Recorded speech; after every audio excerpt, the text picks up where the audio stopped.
माननीय अध्यक्ष जी, जो बिल लेकर मैं सदन के सामने उपस्थित हुआ हूं,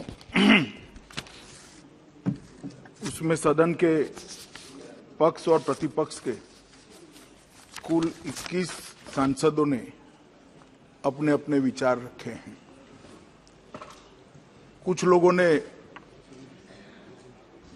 इस बिल का समर्थन किया है, कुछ लोगों ने उसका विरोध किया है। कुछ सदस्यों ने अपनी शंकाएं भी उठाई हैं और कुछ लोगों ने इसके दुरुपयोग की संभावनाओं को भी सदन के पटल पर रखा है। मैं एक एक कर सभी चीजों का धैर्य से जवाब भी दूंगा और सदन को समझाने का प्रयास भी करूंगा कि जो चीजों को एक शंका की दृष्टि से यहां पर रखा गया है, ये बिल लाने के लिए न सरकार की ऐसी कोई मंशा है, न ऐसी कोई इच्छा है। हम इतना निश्चित कर सकते हैं कि मैं कह सकता हूं कि ये बिल किसी दुरुपयोग के लिए नहीं लाया गया है। किसी भी डेटा के दुरुपयोग होने की संभावना भी इसमें नहीं छोड़ी गई। ये व्यवस्था स्थापित करने के लिए लाया गया है। समय के अनुकूल जो बदलाव हुए हैं, वो बदलाव का उपयोग दोष सिद्धि के लिए किया जाए, इसके लिए ये बिल लाया गया है। और जो लोग ह्यूमन राइट की दुहाई दे रहे हैं, उनको मैं ये भी कहना चाहता हूं, मेरा करबद्ध निवेदन है कि उनके भी ह्यूमन राइट की चिंता करिएगा जो अपराधियों से प्रताड़ित होते हैं। क्या उनका ह्यूमन राइट नहीं है? किसी बच्ची पर रेप हो जाएगा, किसी की हत्या हो जाएगी, किसी की गाड़ी कमाई को कोई लूट खसोट कर ले जाएगा, उसके ह्यूमन राइट नहीं है। आपको चिंता है लूट खसोट करने वाले की, आपको चिंता है बलात्कार करने वाले की, आपको अब सुनिए उसी के ह्यूमन राइट की बात हो रही है यहां पर। मगर मैं एक कहना चाहता हूं, ये नरेंद्र मोदी सरकार है साहब, जो कानून के अधिकार, कानून के हिसाब से जीने वाले लोग हैं, उसके ह्यूमन राइट की चिंता करना सरकार का दायित्व है और इससे कोई नहीं रोक सकता। ह्यूमन राइट के कई मायने होते हैं, एक ही चश्मे और एक ही नजरिए से ह्यूमन राइट को नहीं देखा जाएगा। जो लोग कानून के हिसाब से जीते हैं, गाड़ी मेहनत करते हैं, खून पसीना बहाकर अपनी संपत्ति अपने बच्चों के भविष्य के लिए इकट्ठा करते हैं, कोई जाकर उसको झांसा देकर ले जाता है, कोई चोरी कर ले जाता है, कोई लूट कर ले जाता है, किसी की हत्या कर दी जाती है, उन लोगों के कोई ह्यूमन राइट नहीं है। जो पीछे छूट जाते हैं, वो परिवारजनों का कोई ह्यूमन राइट नहीं है, उनका भी ह्यूमन राइट है। और उसकी ह्यूमन राइट की चिंता करने की जिम्मेदारी आप मानो न मानो, हम मानते हैं कि हमारी है, इस सदन की।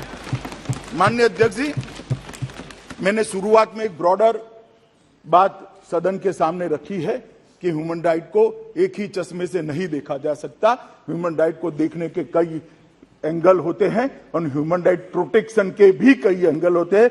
मैं बहुत फर्मनेस के साथ, दृढ़ता के साथ कहना चाहता हूं, ये बिल देश के करोड़ों लॉ ओबीडियंट नागरिकों के ह्यूमन राइट के अधिकार का रक्षण के लिए मैं लेकर यहां पर आया। इसको कोई अन्यथा पेंट करने का प्रयास न कर। माननीय अध्यक्ष जी, कई सारी चीजें कही गई कि 1920 से बिल था, क्या जरूरत थी सुधार की? दादा तो फिर शासन बदलने की भी क्या जरूरत थी? जल्दी नहीं है, 102 साल हो गया। मेरा तो ये सवाल है, इतना लेट क्यों हुआ? और ये सारी चीजें इस बिल में है। सिर्फ नए आयाम जो जोड़े गए हैं वैज्ञानिक अनुसंधानों के आधार पर, वो आयामों को बिल के अंदर समाहित किया गया है। पहले भी फिंगरप्रिंट देते थे, कोई विरोध नहीं करता था, देते थे। और अगर कांग्रेस पार्टी का इतना ही विरोध था तो 75 में से 58 साल आप शासन में रहे, क्यों ये अंग्रेजों को लाया हुआ कानून हटा नहीं दिया? और भाई थोड़ा इतिहास को तो नाप तोल कर बोलो। नमक कानून के कारण नमक कानून 1930 में तोड़ा गया, कानून 1920 में आया है। अब क्या कर रहे हो भाई? खुद तो इतिहास को देखकर बोलो। आप नहीं थे, मनीष जी बोले तब। आप बैठ जाइए ना।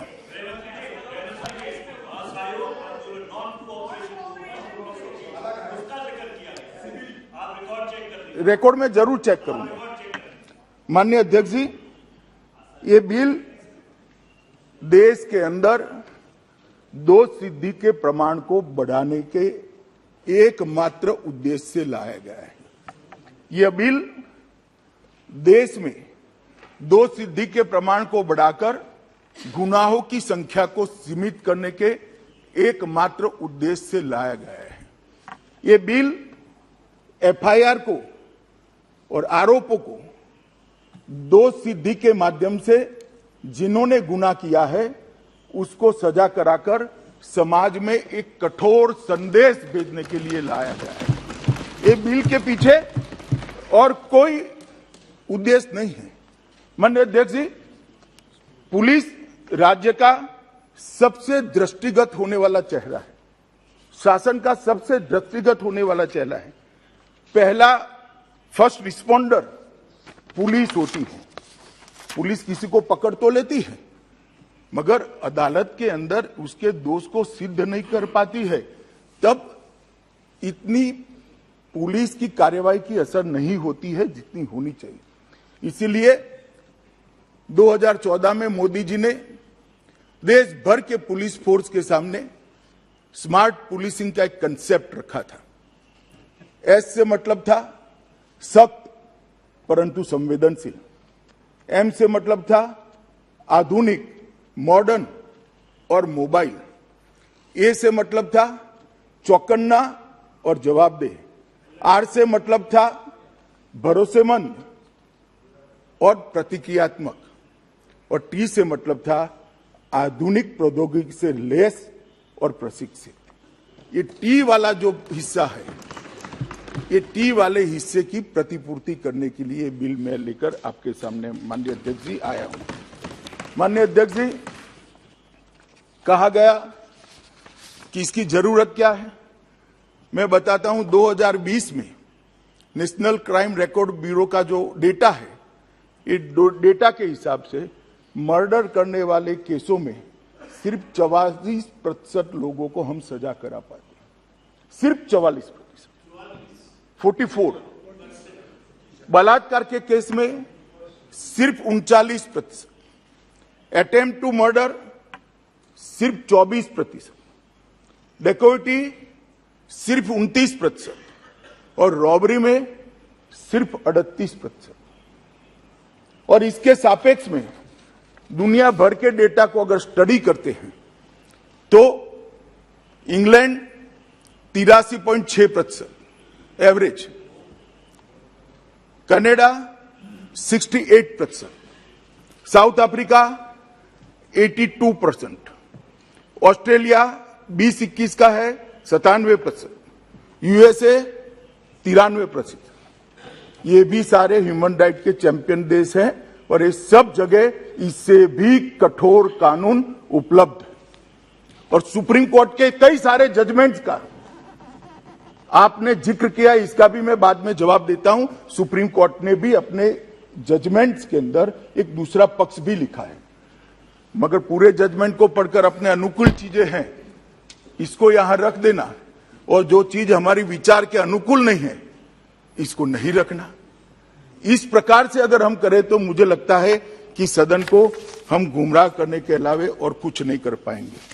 माननीय अध्यक्ष जी, मैं इसलिए ऐसा कहता हूं कि जजमेंट अगर पढ़ा ही नहीं है तब तो ठीक है, मगर पढ़कर उसमें से पार्शियल सत्य, एक ही तथ्य लेकर सिलेक्टिवली यहां रखना, ये सांसद के नाते ठीक नहीं है। ऐसे ही मेरी व्यक्तिगत मान्यता है।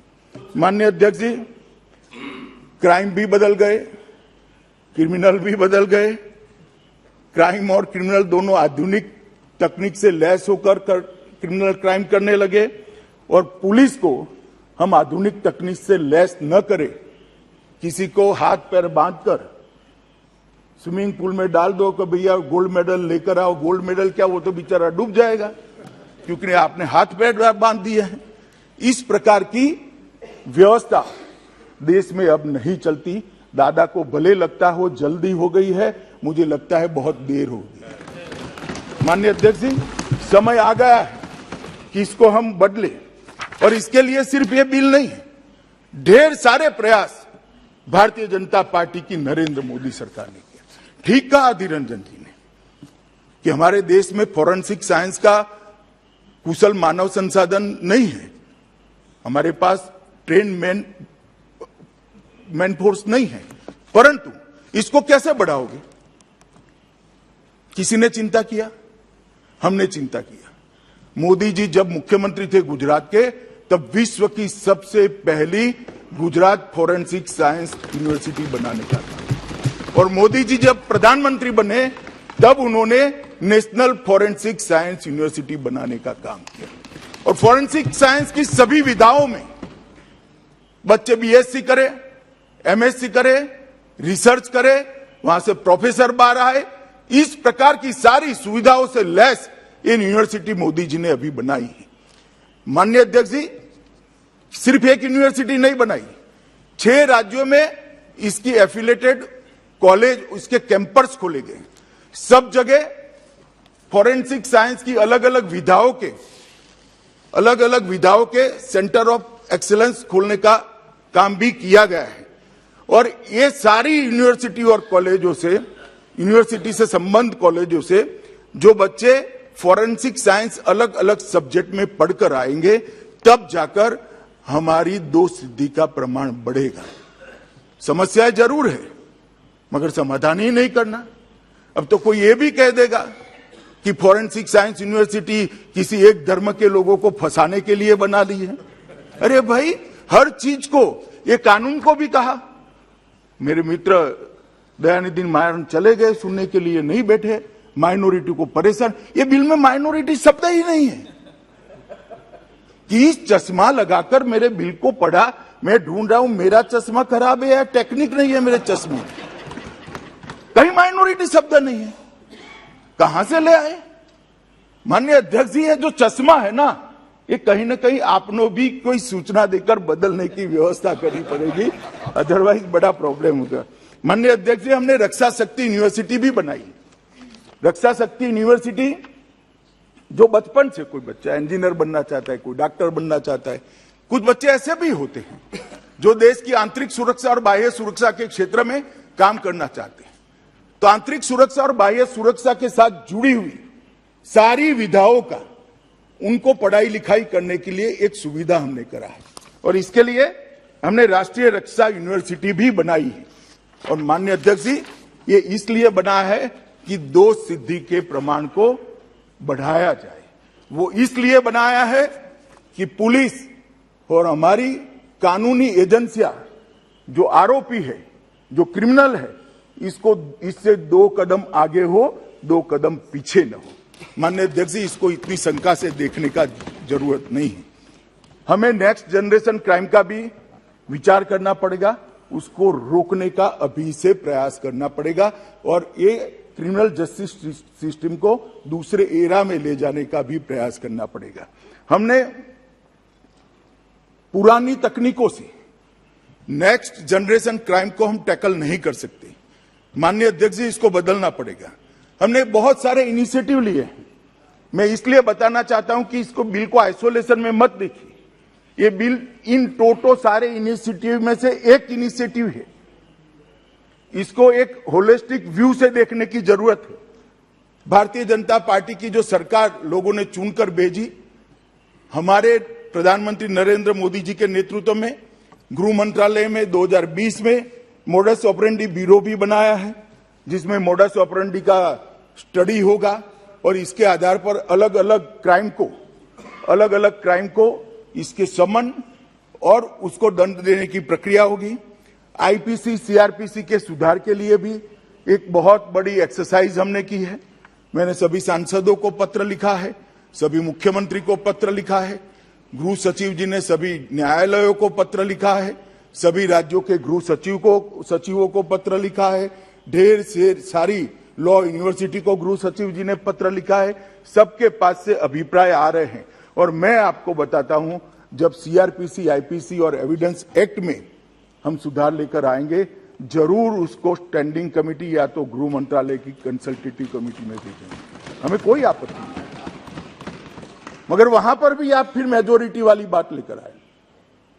चर्चा से कोई भागना नहीं चाहता, मगर चर्चा तर्क के आधार पर होनी चाहिए, चर्चा वास्तविकता के आधार पर होनी चाहिए और चर्चा तथ्य के आधार पर होनी चाहिए।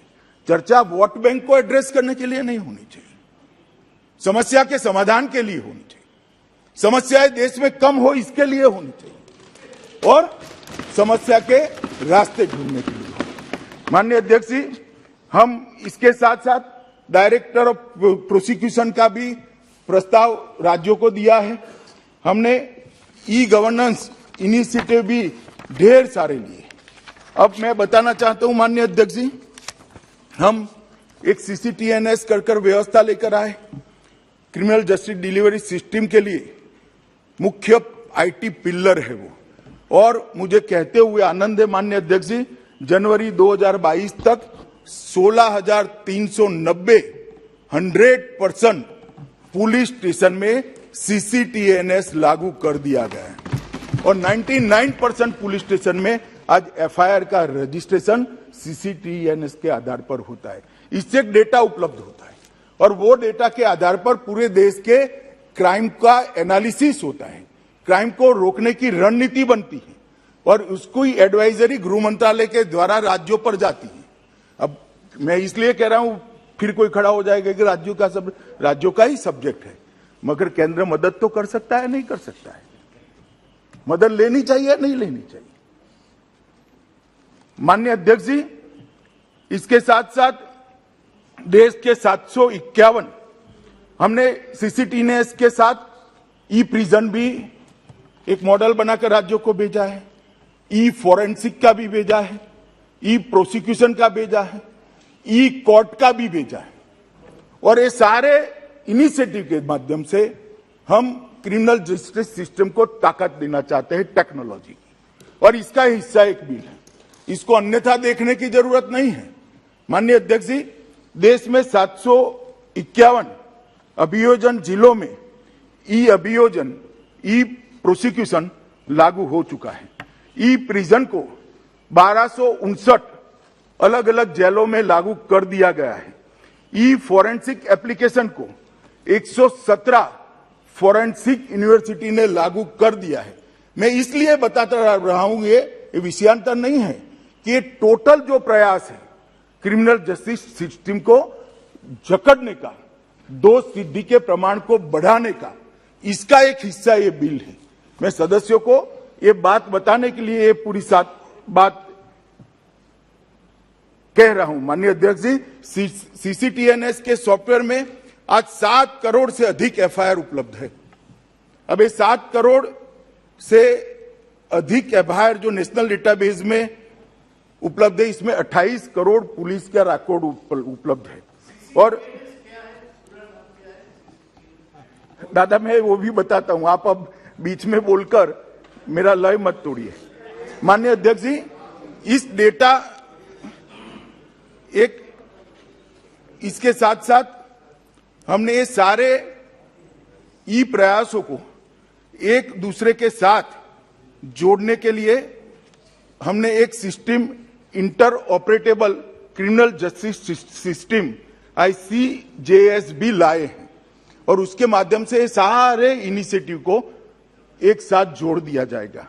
और ICJS में artificial intelligence, blockchain, analytical tool, fingerprint system और पुलिस स्टेशन तक ये सारी सिस्टम का उपयोग होकर, एनालिसिस होकर, हर थाने में कौन सा अपराध ज्यादा है, हर थाने के अफसर की किस अपराध की नाबूदी में दक्षता होनी चाहिए, इसकी ट्रेनिंग किस प्रकार से होनी चाहिए, हर जिले में किस प्रकार के अपराधों को रोकने की व्यवस्था करने की जरूरत है, ये सारा यहां से राज्यों को माननीय अध्यक्ष जी जाने वाला है। Investigation tracking system for sexual offence उसका भी हमने शुरुआत किया है। यौन अपराधियों का एक राष्ट्रीय डेटाबेस NDSO भी शुरू किया है। और ये सब में सारे सदस्य जो चिंता व्यक्त करते थे, ये सब में कहीं से भी अभी तक कोई लीकेज नहीं हुआ है। Privacy, human right, leakage, misuse of data, ये सारा हो चुका है ये 2.5 साल में, और कहीं से कोई कंप्लेन नहीं है। देश की अदालत में, मैं रिकॉर्ड पर कहता हूं, देश की अदालत में इसके मिसयूज की एक भी कंप्लेन नहीं आई है, क्योंकि टेक्नोलॉजी इसको परमिट नहीं।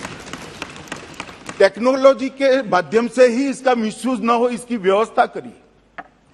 और क्यों हम इतने शंका के जमाने में जी रहे हैं? क्यों इतनी शंकाएं की जा रही है?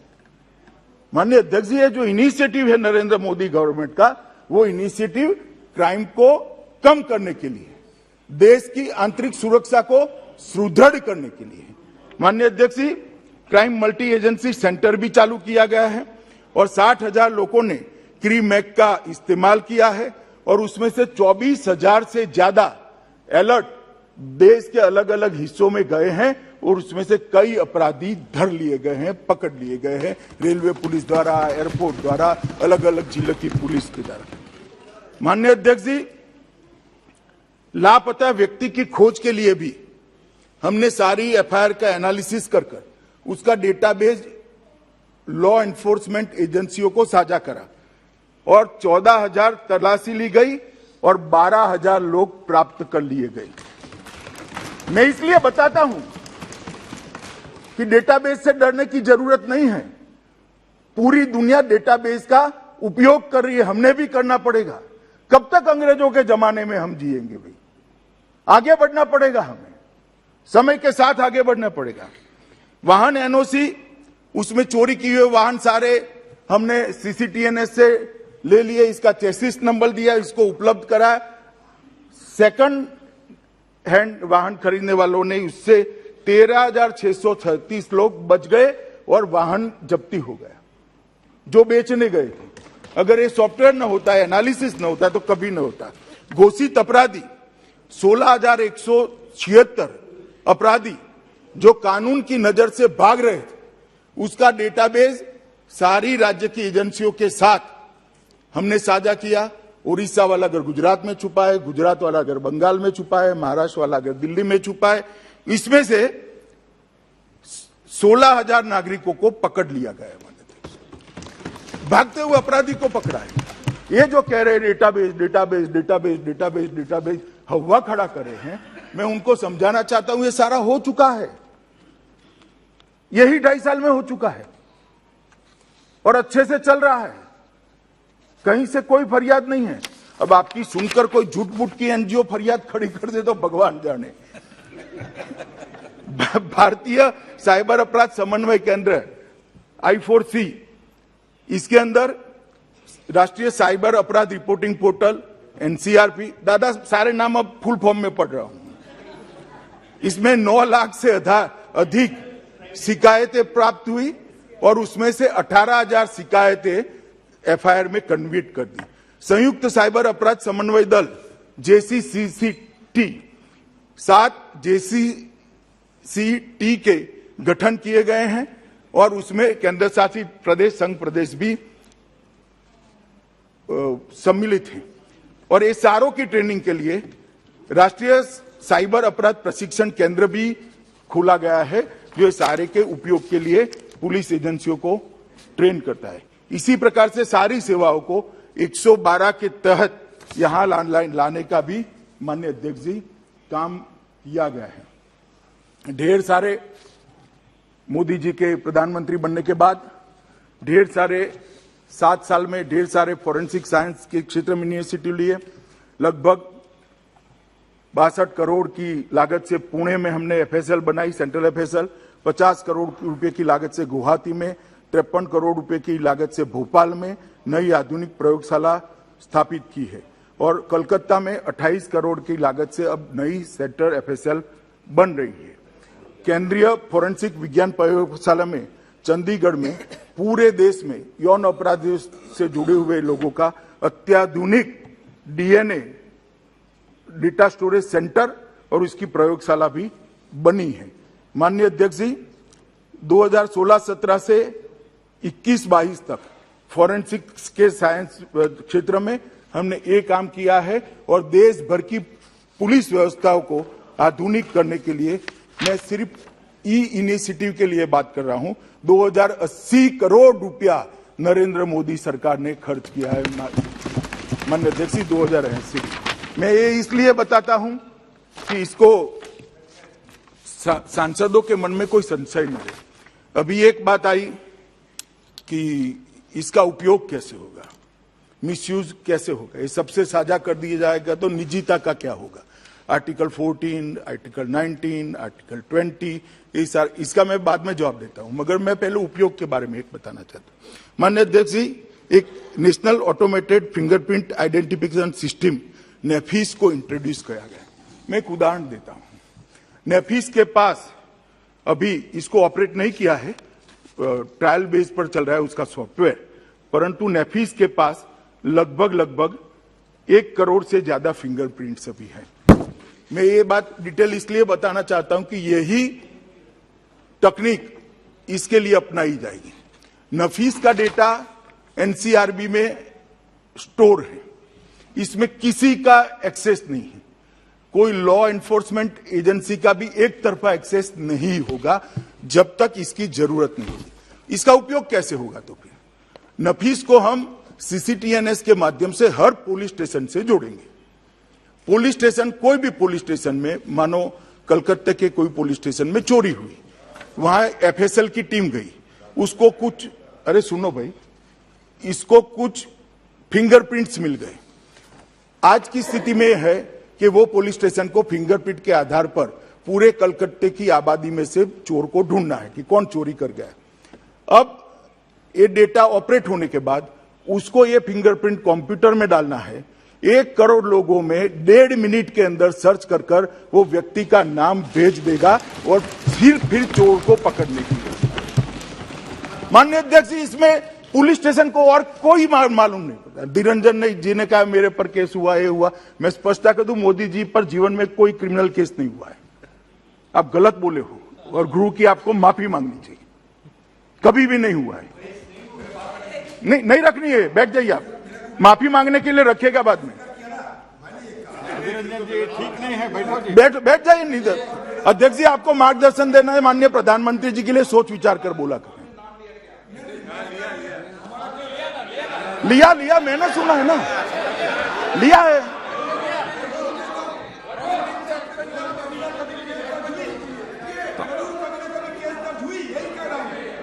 नहीं, माननीय अध्यक्ष जी, कभी नहीं हुआ है, कभी नहीं हुआ है। ये रिकॉर्ड पर झूठ बोल रहे हैं सर। नहीं हुआ है, कभी नहीं हुआ है, कभी नहीं हुआ है। कोई अधीर रंजन जी बैठिए। माननीय अध्यक्ष जी, एक सेकंड बैठिए। माननीय अध्यक्ष जी, मैं फिर से कहता हूं, मोदी जी पर कभी कोई केस दर्ज नहीं हुआ है और उन्होंने गृह की माफी मांगनी चाहिए। माननीय अध्यक्ष जी, अब ये जो सुनिए, अब मेरी बात अधूरी रह गई। ये मैं जो कह रहा था कि किसी के साथ ये डेटा साझा नहीं करना है।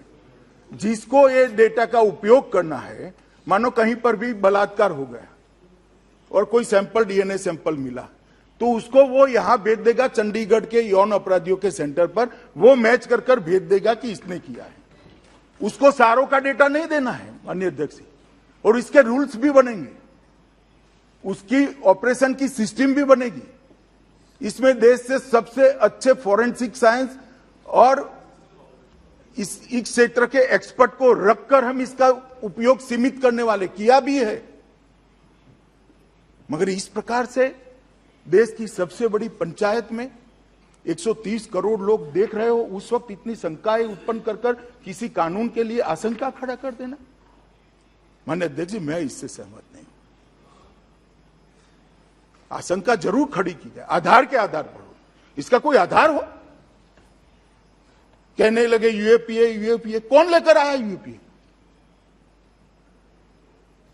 कुछ एक सदस्य ने कहा यूएपीए अमेंडमेंट आप लेकर आए, उसका क्या मिसयूज हुआ हमारे समय?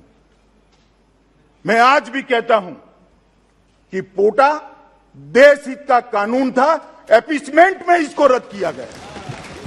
मुझे कोई संकोच नहीं है बोलने में। हम वोट बैंक की पॉलिटिक्स नहीं करते साहब।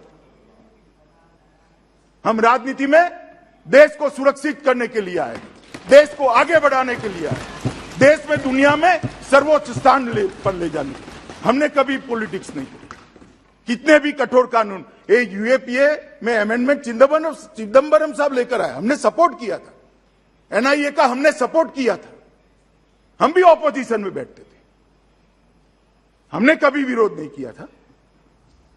परंतु शंकाएं खड़ी कर एक धूमिल टाइप का एक शंका का बादल बना देना देश भर के अंदर, जिसे कानून पर श्रद्धा न हो, ये मुझे लगता है ठीक नहीं है।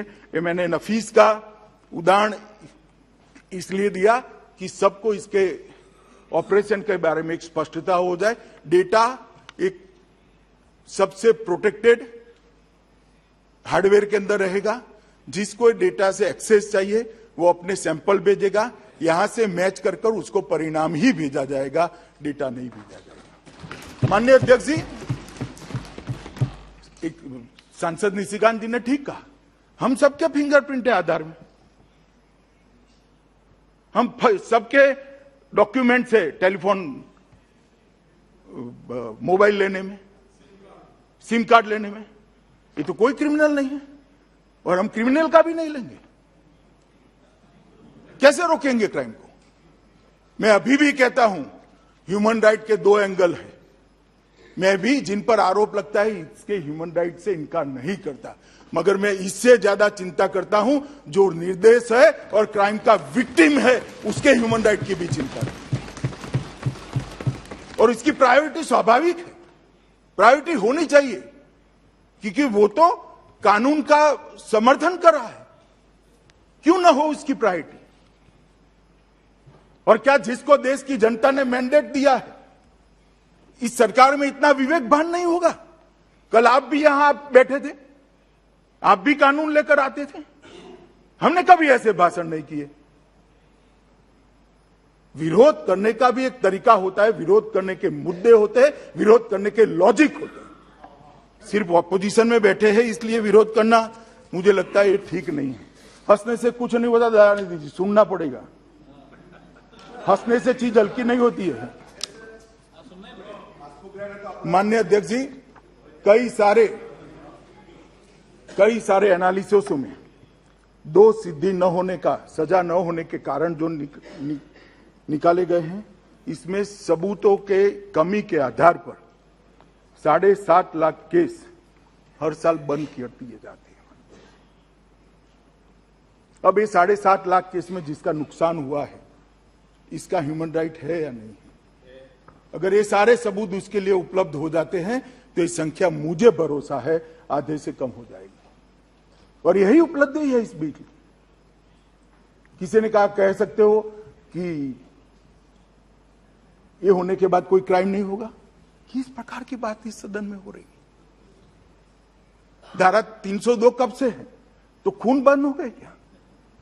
तो क्या धारा 302 भी निकाल दोगे? क्या तर्क देते हैं, क्या सोचकर बोलते हैं और क्या जगह देखते हैं? बाहर तो ठीक है, कभी कभार कहीं कभार बोल दो सबको हंसाने के, ये तो संसद है। माननीय अध्यक्ष जी, न्याय की प्रतीक्षा, जिसमें कोर्ट कहता है कि अभी पर्याप्त साक्ष्य नहीं है, 15 लाख केस न्याय की अपेक्षा में पुख्ता सबूतों के अभाव में पेंडिंग कर दिए जाते हैं। क्या उनको जल्दी न्याय लेने का अधिकार नहीं है? माननीय अध्यक्ष जी, है उसको जल्दी न्याय लेने का, और वो तभी मिल सकता है कि इस तरह से इलेक्ट्रॉनिक तरीके से आगे जो मैंने कहा, ये सब इनिशिएटिव को एक कर इसका उपयोग कर सजा दिलाने का जब हम काम करेंगे। माननीय अध्यक्ष जी, मैं मानता हूं कि देरी से मिला हुआ न्याय, इसका कोई उपयोग नहीं है। माननीय अध्यक्ष जी, समय पर न्याय होना चाहिए और दोषियों को दंड भी मिले, तभी जाकर कानून का राज प्रस्थापित होना चाहिए। और माननीय अध्यक्ष जी फिर पुलिस क्या करे? थर्ड डिग्री पर जाए क्या? हमें ये अलाउ करना है? नरेंद्र मोदी सरकार मानती है थर्ड डिग्री के आधार पर इन्वेस्टिगेशन नहीं होगा, तकनीक की डिग्री के आधार पर इन्वेस्टिगेशन होगा, डेटा की डिग्री के आधार पर इन्वेस्टिगेशन होगा, इंफॉर्मेशन के आधार डिग्री के आधार पर नहीं। थर्ड डिग्री से इन्वेस्टिगेशन नहीं करना चाहिए माननीय अध्यक्ष। और कंपेल होना पड़ता है पुलिस को, दबाव बढ़ता है, अखबार बढ़ाते हैं, विधायिकाएं बढ़ाती है, मगर कैसे करेंगे? तो टेक्नोलॉजी के आधार पर, डेटा के आधार पर, इंफॉर्मेशन के आधार पर अगर सजा दिला सकती है तो थर्ड डिग्री की जरूरत ही नहीं पड़ेगी। और ये थर्ड डिग्री से निजात दिलाने के लिए टेक्निक का सहायता तमिलनाडु में भी होता है, कई जगह। मैंने ऐसा बैठिए बैठिए प्लीज प्लीज बैठिए, बैठिए बैठिए प्लीज बैठिए। माननीय अध्यक्ष जी, मैं समझ रहा हूं उनको हिंदी भाषा समझ में नहीं आती है। मैंने ये किया थर्ड डिग्री पर जाने के लिए, कंपेल न करने के लिए, थर्ड डिग्री का रास्ता न अपनाना पड़े इसलिए कहा। ये ढंग से समझ नहीं पाए मेरी बात, अब लगाया है ट्रांसलेशन मोड पर, इसलिए अब वो समझेंगे शायद। मारन साहब, मैं कभी जल्दबाजी में नहीं बोलता, ना गुस्सा होता हूं, हमेशा सोच विचार कर धैर्य से कहता हूं। माननीय अध्यक्ष जी, ये जो नया कानून आया है वो बंदीशीनात अधिनियम 1920 के, उस पर 1980 में विधि आयोग ने अपनी 87वीं रिपोर्ट में इसको उचित संशोधन कर विज्ञान आधारित बनाने की एक सिफारिश भारत सरकार को भेजी थी। दादा की ये बात सही है, इतना देर क्यों हो गया? मगर दादा, हम तो देर से भी लेकर आए, आप तो अभी भी विरोध कर रहे हो, तो और देर हो जाती। हाँ, दुरुस्त है, चलो अच्छी बात है। माननीय अध्यक्ष जी, उसी रिपोर्ट में, माननीय अध्यक्ष जी, उसी रिपोर्ट में विधि आयोग ने स्वीकार किया था कि पहचान के उद्देश्य एकत्रित किए जाने वाले मापों को सीमित नहीं रखा जा सकता, आधुनिक टेक्निक का उपयोग कर उसको सुरक्षित रखना चाहिए, सीमित रखने का कंसेप्ट ठीक नहीं होगा। इसलिए जो कहते हैं इसकी क्या जरूरत है, उसकी क्या जरूरत है, इसको सुरक्षित रखना, मैं आपकी चिंता और आपके कंसर्न दोनों से सहमति है मेरी। इसकी सरकार पूरी व्यवस्था करेगी कि इसका दुरुपयोग कहीं पर भी न हो। इसकी कार्यपद्धति भी रूल्स में इसी तरह से बनाई जाएगी और इसके उपयोग के लिए जो पद्धति बनाई जाएगी उसमें देश के अच्छे टेक्नोलॉजी के ज्ञाता लोगों को बिठाकर उनकी सेवाओं को लेकर हम माननीय अध्यक्ष जी बनाएंगे। माननीय अध्यक्ष जी, मैं एक छोटा सा उदाहरण देना चाहता हूं, ह्यूमन राइट और निजता। मैं कोई दूसरे देश से हम ह्यूमन राइट में पिछड़े हुए हैं ये मानने के लिए कतई तैयार नहीं, मगर ये सारी बातें जहां से प्रेरणा लेकर की जाती है, जो लोग करते हैं, इनको मैं ब्रिटेन का उदाहरण देना चाहता हूं। ब्रिटेन का जैविक सूचना डेटाबेस दुनिया में सबसे बड़ा है। अपराध स्थल पर ही संदिग्ध का सारे प्रकार का सैंपल ले लिया जाता है और कोर्ट में वहां 60% मामलों में सजा इसी डेटाबेस के आधार पर इंग्लैंड में होती है। मैं ये नहीं कहता कि इंग्लैंड ने किया इसलिए करना चाहिए, मगर ये ह्यूमन राइट का जो फॉरेन कंसेप्ट लेकर आते हैं उनको समझाने के लिए मैं तो वो कंसेप्ट से सहमत ही नहीं हूं, परंतु उनको समझाने के लिए मैं उदाहरण दे देता हूं।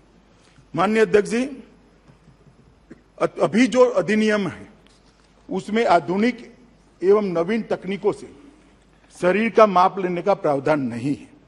माननीय अध्यक्ष जी, नए शारीरिक माप को लेने के लिए ये नई तकनीक के आधार पर कानून हम लेकर आए हैं और मैंने जैसे पहले बताया कि हम इसको दोष सिद्धि के अलावे किसी के लिए उपयोग नहीं करना चाहते हैं। माननीय अध्यक्ष जी, एनसीआरबी देश की प्राइम संस्था है, कई सालों से चल रही है। क्राइम कंट्रोल में उसका बहुत बड़ा योगदान है।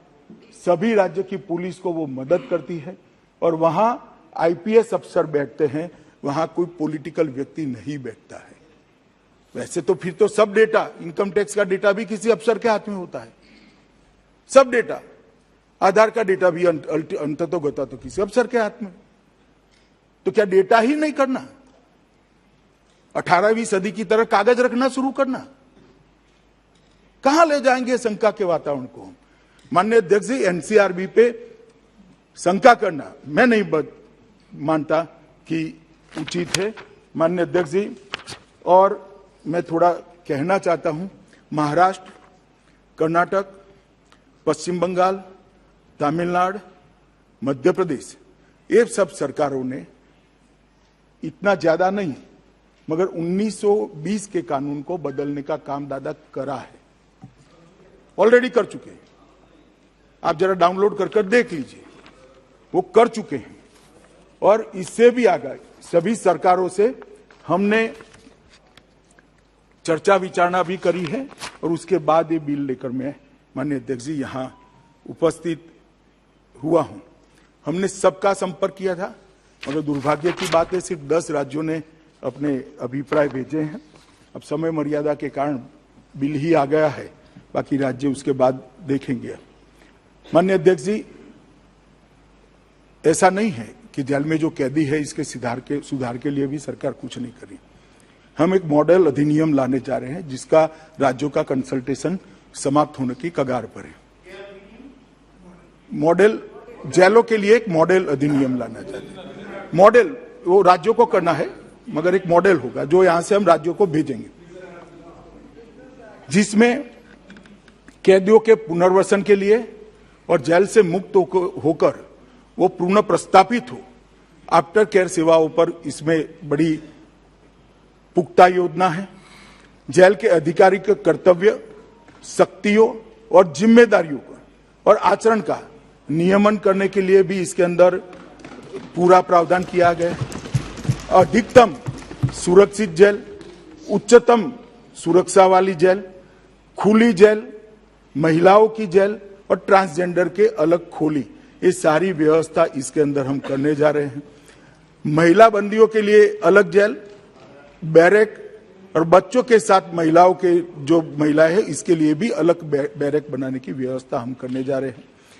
कैदियों का मनोवैज्ञानिक आकलन कर नार्को एनालिसिस नहीं, मनोवैज्ञानिक आकलन कर उनको क्राइम की आदत छुड़ाने के लिए भी साइकोलॉजिकल डॉक्टरों की सर्विस वहां पर उनको दी जाएगी। काउंसलिंग, थेरेपी और ट्रेनिंग तीनों इस विषय में हम लाने की व्यवस्था करने जा रहे हैं। बंदियों को कानूनी सहायता का प्रावधान भी करने जा रहे हैं। उसी की जो मजदूरी करते हैं उसी की कमाई से दंड भरकर उसको जल्दी जेल से छोड़ने का एक व्यवस्था भी एक्ट के अंदर, हम अधिनियम के अंदर करने जा रहे हैं। पैरोल, फरलो और समय से पहले रिहाई, इसको भी हम बहुत रिलैक्स करने जा रहे हैं।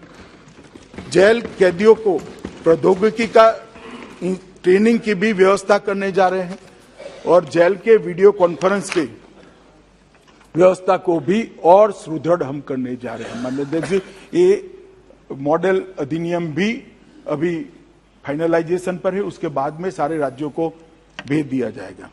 माननीय अध्यक्ष जी, मैं इतना ही कहना चाहता हूं कि एक बैलेंस की जरूरत है देश में। व्यक्ति के अधिकारों के साथ साथ समाज के, सोसाइटी के अधिकारों पर भी चिंता करनी पड़ेगी और दोनों के बैलेंस को बढ़ाना पड़ेगा। व्यक्ति के अधिकारों की रक्षा करते करते समाज के अधिकारों का ही हनन हो जाए, इस प्रकार से व्यक्ति के अधिकारों का सुरक्षा नहीं हो सकता, ना करना चाहिए, किसी भी सरकार ने करना चाहिए। माननीय अध्यक्ष जी, कुछ सदस्यों ने काफी सारी चीजें उठाई थी, मैं इसका जवाब देना चाहता हूं कि एस पुट्टुस्वामी का जजमेंट बहुत सारे सांसदों ने कोट किया, मनीष भाई से लेकर बहुत सारे सांसदों ने कोट किया। इसमें 3 अपवाद दिए। अपवाद कब हो सकता है? यह सक्षम विधायिका द्वारा कानून पारित कर किया जाएगा, जो ये सक्षम विधायिका है। यह वैध देश हित में सहायक होगा। तो क्रिमिनल जस्टिस सिस्टम को और पुख्ता करना, आरोपियों को सजा कराना, क्रिमिनलों को सजा कराना, मैं मानता हूं ये वैध देश हित है और ये देश हित में हो रहा है और अनुपातिक नहीं होगा, किसी एक वर्ग के लिए नहीं होगा। तो ये किसी एक वर्ग के लिए नहीं, सारे लोग जो पकड़े जाएंगे उसके लिए होगा। तो इसके लिए ये पुट्टुस्वामी का जजमेंट जो आप कोर्ट कर रहे हैं वो ठीक नहीं है और वो ना इसको लागू पड़ता है ना इसको पारित करने में कोई बाधक है। इसके बाद में उन्होंने कहा, मनीष जी ने, कि सीआरपीसी और आईपीसी के सुधार किए जा रहे हैं, सिविल सोसाइटियों से चर्चा नहीं हो रही है। सिविल सोसाइटी से चर्चा, मनीष जी, मैंने तो आपको पत्र लिखा है, आप भी कर लो, उनके सुझाव लेकर मुझे भेज दो। हमने सारे विधायकों को पत्र लिख दिया, सारे सांसदों को लिखा, सारे न्यायालय को लिखा, सारी लॉ कॉलेजों को लिखा। अब कौन सा इससे बड़ी सिविल सोसाइटी लाएंगे? हम ही हैं।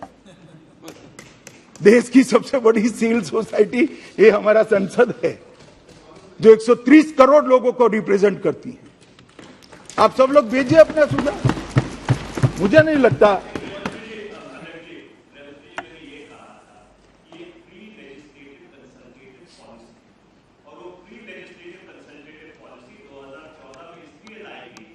कि जब भी ऐसा कोई कानून लाया जाता है उससे पहले सभी लोगों से चर्चा हो जाए। आपकी बात सही है, आपने क्रिमिनल प्रोसीजर कोड के संबंध में हमको लिखा है, पर जहां तक इस कानून का सवाल है, इस विधेयक का सवाल है, इसके ऊपर चर्चा नहीं हुई है। ये मेरा कहने का तात्पर्य है। कल आप जो बोले वो ध्यान से सुन लेना, मैंने ध्यान से सुना है। आपने सीआरपीसी आईपीसी के लिए ही कहा है सिर्फ, इसलिए मैं जवाब दे रहा हूं। माननीय अध्यक्ष जी, इसके साथ साथ उन्होंने कहा कि भाई किस प्रकार से एनसीआरबी कानून प्रवर्तन अधिकारियों से डेटा साझा करेगी, ये भी मैंने बता दिया है। डेटा एक तरफा साझा होगा, पूरा डेटा किसी से साझा नहीं होना है। वो लोग अपने उपयोग का डेटा यहाँ क्वेरी भेजेंगे, इसका जवाब, इतना ही स्पेसिफिक जवाब यहाँ से पहुंचेगा। और डेटा को सुरक्षित प्लेटफॉर्म पर रखा जाने वाला है मनीष जी, और उसको नेटवर्क पर साझा नहीं किया जाएगा, क्वेरी के आधार पर साझा किया जाएगा। डेटा स्टोरेज के लिए किसी भी थर्ड पार्टी या निजी पक्ष की कोई भागीदारी होने वाली नहीं है। मैं सदन को आश्वासन देना चाहता हूं, ये कंप्लीटली एनसीआरबी। माननीय अध्यक्ष जी, 107, 108, 109 और 110 सीआरपीसी में नमूने लेने की बात करी, इसमें अंदर ही प्रोविजन है कि जिनको ऑर्डर नहीं किया है प्रतिभूति देने का, इसके अलावा जिनका किया है इसके अलावा किसी का नहीं दिया जाएगा। माननीय अध्यक्ष जी, उन्होंने कहा है कि संदेहात्मक आर्टिकल 21 का उल्लेख किया है, वो किसी का नहीं होता है। ये संदेहात्मक व्यक्ति और जो जिनका कन्विक्शन हो चुका है ऐसी व्यक्तियों का ही होगा और डेटाबेस सुरक्षित रहने वाला है, तो कहीं पर भी इसका उल्लंघन होने का सवाल नहीं है। माननीय अध्यक्ष जी, कई सारे कानून के अंदर प्रोविजन है आर्टिकल 21 के सो कॉल्ड वायोलेशन की जो बात करते हैं, इसी में अनुच्छेद 3 में ही प्रावधान है कि 7 वर्ष से कम की कैद की सजा वाले अपराधी जो किसी महिला और बच्चे के अपराध में न हो और किसी भी गिरफ्तार व्यक्ति का सैंपल देने से वो मना कर सकता है। माननीय अध्यक्ष, इसमें मे बी और शैल बी पर भी बहुत बड़ा विवाद हुआ, स्वाभाविक है, मुझे क्लैरिफिकेशन करना चाहिए। मे बी इसलिए लिखा है कि कोई स्वेच्छा से अपना डेटा देना चाहता है तो वो दे सकता है, शैल बी लिखने के बाद लेने का प्रोविजन ही नहीं होता है। मगर मे बी अधिकारी को तो बाध्य कर ही देता है, अधिकारी नहीं ले सकता। मे बी लिखने के बाद जो कैदी है वो दे सकता है कि मुझे अब कभी अपराध करना ही नहीं, ले लो मेरा डेटा। भर्तुहरि जी, बाद में मैं जवाब दूंगा। सेल नोट और मे नोट के लिए मैं कह रहा हूं। हाँ, मैं समझ गया।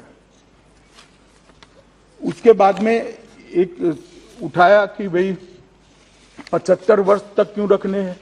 भाई जब लिखी नहीं होना है तो साल कम कर भी क्या करना है?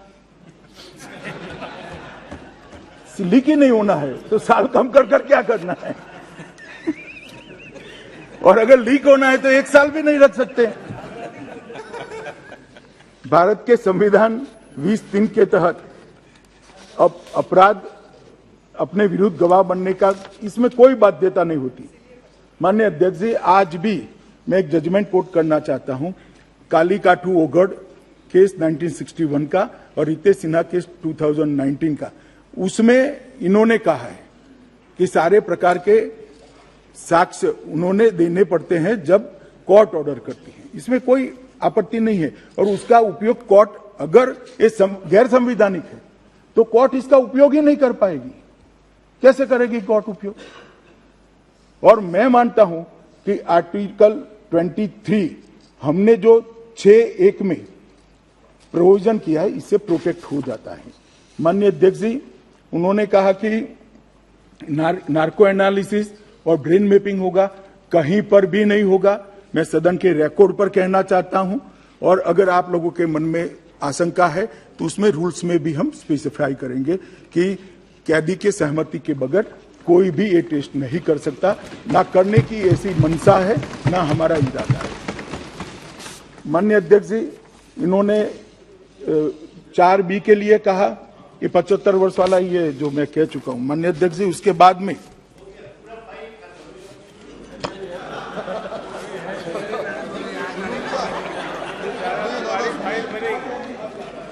आपका फाइल बहुत है। माननीय अध्यक्ष जी, कई सारे सांसद जो बोले और नहीं बोले, दोनों के मन में था कि हम धरना प्रदर्शन करते हैं और अगर हमें पकड़ कर ले जाते हैं तो हमें सैंपल देने पड़ेंगे, जरा भी नहीं देने पड़ेंगे, क्योंकि 7 साल की सजा जब तक नहीं है उसमें आप इसका इनकार कर सकते हो और इसके रूल्स के माध्यम से भी कुछ रिस्ट्रिक्शन अगर डाल सकते हैं तो हम इसको एक्सप्लोर करेंगे। ये चिंता स्वाभाविक है, परंतु इस चिंता का समाधान हमने एक्ट के अंदर ही ऑलरेडी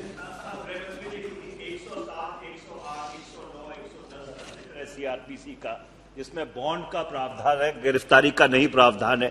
तो अगर किसी को 107 में आप डिटेन करते हैं तो स्पेसिफिकली इस विधेयक में लिखा हुआ है कि पुलिस के पास अख्तियार होंगे उसके सैंपल लेने के लिए। इसको अगर आप रूल्स में क्लैरिफाई करेंगे तो बहुत बढ़िया, अगर इसको निकाल देंगे तो और बढ़िया है। देखिए, रूल्स में मैं अभी भी कह देता हूं, रूल्स में अगर क्लैरिफाई नहीं होगा तो मैं सदन के सामने अमेंडमेंट लेकर आऊंगा, आप चिंता मत करिए। अगर रूल्स क्लैरिफाई कर सकते हैं तो जरूर रूल्स में क्लैरिफाई। इसमें दयानिधि मारण जी ने कहा कि धार्मिक और सामाजिक, इसमें ये सब के लिए माननीय अध्यक्ष जी, ऐसी आशंका माइनॉरिटी के लिए इसका उपयोग होगा, ऐसा करने की जरूरत नहीं है। निजीता का अधिकार भी कह दिया। इन्होंने दिल्ली के दंगों में कुछ नहीं हुआ, एक जनरल ऑब्जर्वेशन करा, मगर दयानिधि मारण जी को मैं कहना चाहता हूं कि 2473 लोग अरेस्ट किए गए हैं, 403 चार्जशीट हो चुकी है और 2473 में से सिर्फ 86 लोगों की बेल हुई है। सब लोग जेल में है। ये नरेंद्र मोदी सरकार, यहां दंगे करने वालों को पार्टी के आधार पर छोड़ा नहीं जाता है। माननीय अध्यक्ष जी, इसके बाद में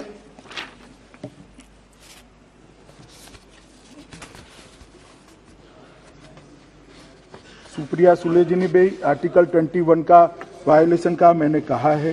पीएमएलए के मिसयूज के बारे में कहा है। माननीय अध्यक्ष जी, इस देश में हो सकता है कि कोई कानून का उल्लंघन किसी ऑफिसर लेवल पर या किसी लेवल पर हो सकता है, मगर अदालतें नहीं है क्या? चैलेंज नहीं हो सकता? माननीय अध्यक्ष जी, हम ऐसा राज करना चाहते हैं कि कोई कुछ भी मनमानी तरीके से गलत करता जाए और चूंकि वो राजनीति में है, इस पर कोई केस ही नहीं होगा। इस प्रकार की शासन व्यवस्था चाहते हैं। सबके लिए अदालतें खुली है कि अदालतों पर भी शंका है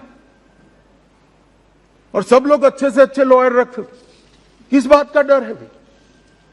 और इसमें पीएमएलए कहां है? ये तो जो पकड़कर आता है इसके लिए है, पकड़ने के लिए नहीं है। इसमें तो पीएमएलए का उदाहरण लगता ही नहीं है। माननीय अध्यक्ष जी, भर्तृहरि मेहताब जी ने किया कि मुझे पोटा की याद आ गई। मेहता साहब, ये ज्वाइंट सेशन नहीं है और मैं तो इसके लिए ज्वाइंट सेशन करना भी पड़े तो करने के मत का हूं। किसी भी तरह से कानून जारी हमें आगे बढ़ना होगा। हैं? 2-3 लाइन करने के लिए मैं पोटा के बारे में कहा। इसमें भी भर्तृहरि जी जो देना चाहेंगे वो ही देगा।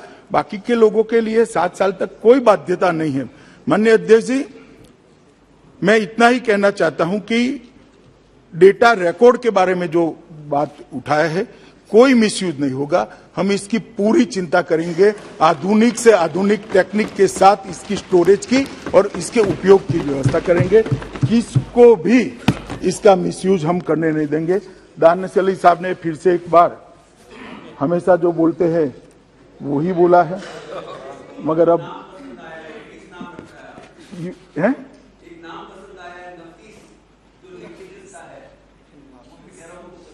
उनको पसंद आ गया है ना। चलो कुछ तो पसंद आया। उनका मुद्दा था माननीय अध्यक्ष जी, यूएपीए का। इसका मैं डिटेल जवाब दे सकता हूं, मगर मैं कुछ तथ्य जरूर रिकॉर्ड पर करना चाहूंगा। 2019 में इस देश में 51,56,158 केस हुए माननीय अध्यक्ष जी, और 66 लाख लोग पकड़े गए। यूएपीए के तहत 2019 में सिर्फ 1200 केस हुए, सिर्फ 1200। इसमें नारकोटिक्स के भी है, इसमें हथियारों की तस्करी के भी है, इसमें टेररिज्म के भी है, इसमें टेररिज्म के लिए विदेश से फंड लाने के भी है, और सिर्फ 796 लोगों को पकड़। क्या कहना चाहते हैं कि सिर्फ आप सवाल उठाओगे इसलिए देश के विरुद्ध काम करने के खिलाफ यूएपीए नहीं लगेगा? निश्चित लगेगा और जेल की सलाखों के पीछे डालेगा। इस तरह से नहीं चलेगा। 66 लाख लोग पकड़े गए, इसमें से 706 लोग 2020 में 68 लाख लोग पकड़े गए माननीय अध्यक्ष जी, इसमें से सिर्फ 1300 लोग हैं, और 52 लाख केस हुए, इसमें से 1900 केस है। क्या कहना चाहते हैं? Misuse, misuse, misuse. ये कोई एक जाति धर्म के लिए नहीं है, मगर आपकी बात, आपकी पैरवी एक जाति धर्म के लिए। और इस तरह से संसद में चर्चा जब होती है तब संसद की मर्यादा रखते हुए मैं अंतिम व्यक्ति हूं ऐसी चर्चाओं को सहन करने के लिए। इसका माकूल जवाब दिया जाएगा, ढंग से जवाब दिया जाएगा। हम नहीं डरते ऐसे विवाद से। देश को सुरक्षित रखने की जिम्मेदारी देश की जनता ने हमें दी।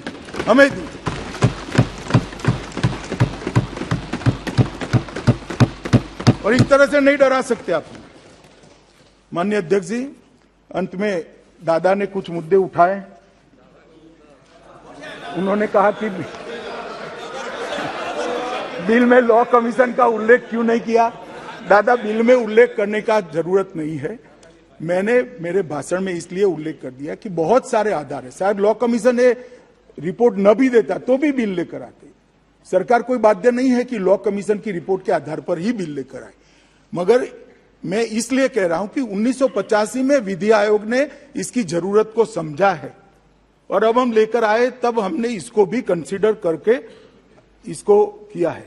जहां तक नॉन गैजेटेड ऑफिसर को शक्तियां देने का सवाल है माननीय अध्यक्ष जी, तहसील और जिले की जेलों में, तहसील की जेलों में, अस्थायी जेलों में कहीं गैजेटेड ऑफिसर है ही नहीं। एक सेकंड दादा, हेड कांस्टेबल भी कितने साल की सर्विस के बाद बनता है। दूसरी बात, इसको वैज्ञानिक तरीके से लेना है, और बहुत सारे तो एफएसएल में लिए जाएंगे संपर्क, और इसकी लेने की एक प्रक्रिया बनेगी, इसकी ट्रेनिंग होगी, उसके बाद ही राज्य इसको नोटिफाइड करेंगे भारत सरकार का। इसकी ट्रेनिंग की भी व्यवस्था हम करने वाले हैं दादा। तो इसके मिसयूज की आप जरा भी चिंता न करें। अंत में माननीय अध्यक्ष जी, इतना ही कहना चाहता हूं कि क्रिमिनल जस्टिस सिस्टम में आधुनिक तकनीक का उपयोग से हम अब देरी नहीं कर सकते। इस देश को सुरक्षित बनाने के लिए, आरोपियों को सजा दिलाने के लिए और देश की आंतरिक सुरक्षा को अभेद बनाने के लिए सभी प्रकार की तकनीकों का उपयोग होना चाहिए और उसको परिणाम लक्ष्य बनाकर देश को सुरक्षित बनाए। अतः मेरा सभी से निवेदन है कि आप लोग कृपया, ये बिल ऐसा बिल है जिसको सर्वानुमत से पारित करना चाहिए। सभी लोग अध्यक्ष जी को ऑब्जेक्शन विड्रॉ करकर सर्वानुमत हो। धन्यवाद।